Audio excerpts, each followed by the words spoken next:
Small job, big problems. Finding reliable contractors for minor renovations in Manhattan.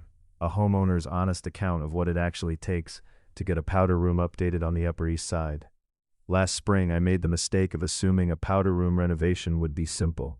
New vanity, updated fixtures, a little tile work, a few weeks maybe. A manageable budget, definitely.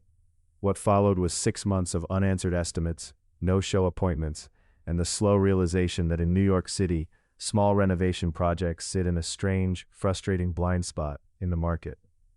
The first contractor I called advertised all home improvements. The moment he heard the scope, his tone changed. "We typically don't take anything under $15,000, he said. The second arrived 2 hours late, spent 5 minutes in the bathroom with a tape measure, and promised an estimate by the following week. It never arrived. By the third try, the pattern was impossible to miss. For a lot of contractors in this city, small jobs are filler, squeezed between more profitable projects and handled with exactly the attention that implies. Why small projects are a harder sell than they should be. The economics of renovation in New York reward scale. Mobilizing a crew, coordinating with a building, navigating permits and materials, that overhead exists, whether the project is a powder room or a full-floor gut. For a contractor whose margins depend on volume, an $8,000 bathroom update simply can't compete with a $200,000 kitchen for attention or a spot on the schedule. What makes this especially maddening in Manhattan is that a small job here can carry the complexity of a major renovation almost anywhere else. Replacing a vanity in a co-op or condo isn't just a plumbing question. Most buildings require advance notice to the board before any work begins. Before a single tool comes through the service entrance, the contractor has to produce a valid NYC home improvement contractor license, proof of general liability insurance, and workers' compensation coverage. Many buildings add their own layer on top of that: restricted work hours, dedicated freight elevator windows for contractors, and rules requiring floors and common areas to be protected and inspected before and after. A contractor who doesn't know this routine will either turn the job down or create problems the moment they show up unprepared. That's the part most renovation content glosses over. In Manhattan, even a modest bathroom update comes wrapped in a layer of building compliance that has nothing to do with the work itself. And finding someone who treats that as routine rather than as a nuisance is harder than it sounds. The shift that changed everything.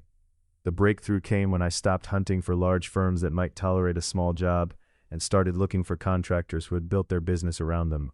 Obvious in hindsight, but it took real searching. The person who eventually did the work showed up on time, asked how I actually used the space, and handed me a written estimate the same day. Materials, labor, and timeline, itemized. Better still, he already knew my building. He had the insurance certificates ready for the board, understood the service entrance protocol, and flagged the likely permit requirements before I had to ask. When we opened the wall behind the old vanity and found plumbing untouched since the 1960s, he walked me through the options without drama and kept us on schedule. What struck me most was how the work matched the professionalism of the setup.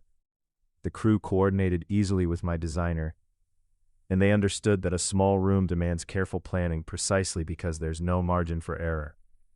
Every inch has to earn its place. A job that could have been a flat fixture swap became a space that feels noticeably larger than its footprint.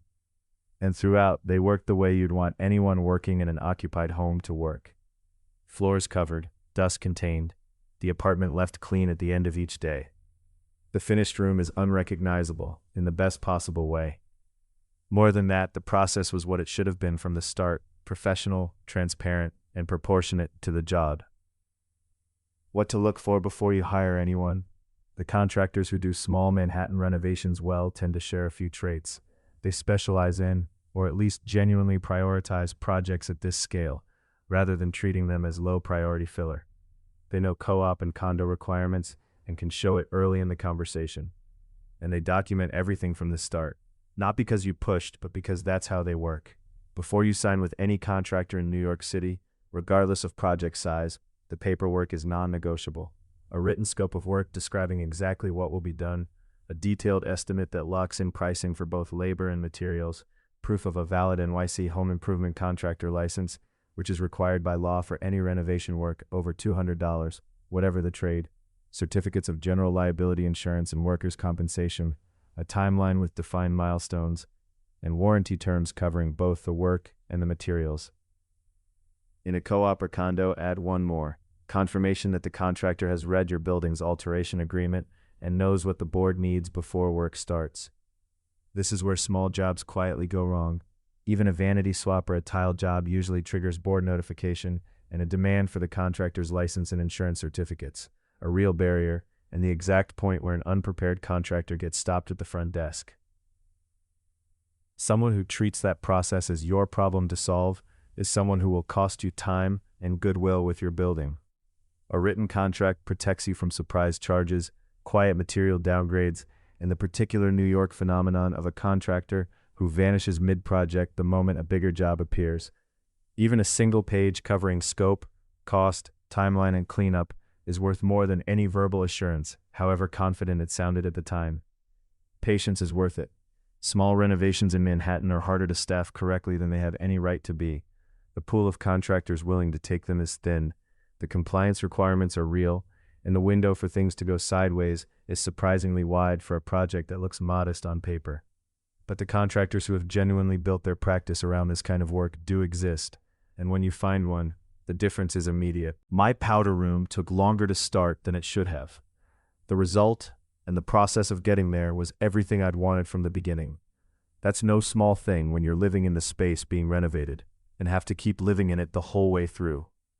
Do I really need to notify my co-op or condo board for something as small as a vanity replacement or tile work?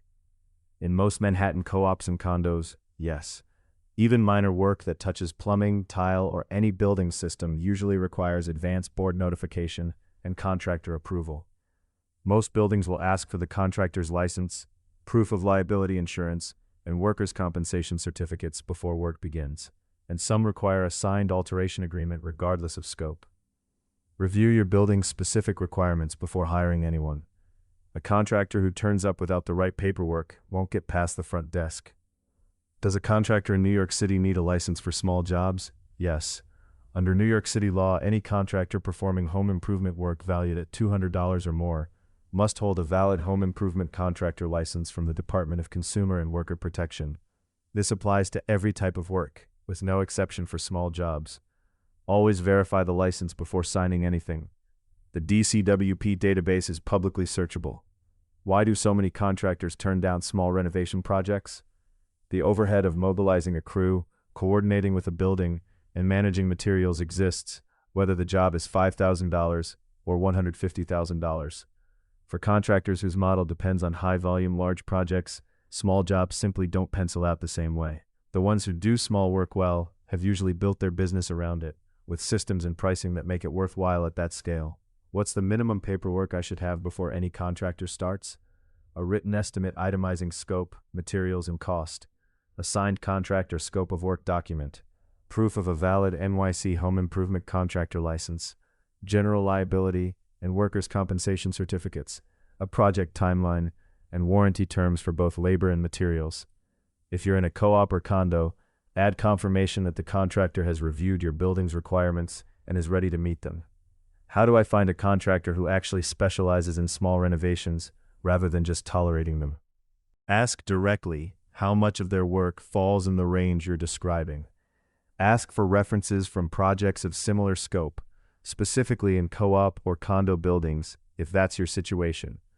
A contractor who regularly works at this scale will have those references on hand. One who hedges is telling you something important about where your project will land on their priority list.